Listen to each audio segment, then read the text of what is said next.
πατέρα, αλήθεια. Ανησυχήσαμε τόσο πολύ. Πόσες φορές το έχω πει, μη φεύγεις από τον πύργο χωρίς την άδειά μας. Μα έκανα πατινάζ. Πάλι? Γιατί ανησυχείτε πάντα τόσο πολύ? Τίποτα δεν πρόκειται να μου συμβεί.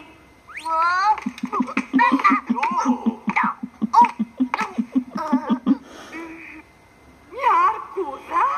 Έκανα μια φίλη. Δεν είναι αξιαγάπητη? Ένα τόσο χαριτωμένο προσωπάκι. Μα μπορεί να σε δαγκώσει ή και να σε γρατζουνίσει. Και τα μικρόβια? Σκέφτηκες όλα τα μικρόβια που μπορεί να έχει? Αυτά συμβαίνουν όταν φεύγεις από τον πύργο. Τι θέλετε να κάνω?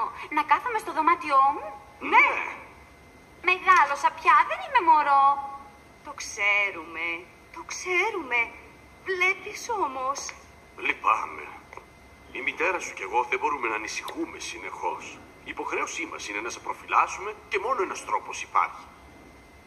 Τέρμα το πατινάζ. Τι? Μα λατρεύω το πατινάζ. Είναι για το καλό σου. Πατέρα!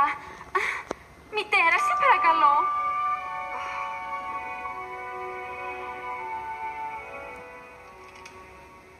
Είναι άδικο. Δεν καταλαβαίνετε τίποτα.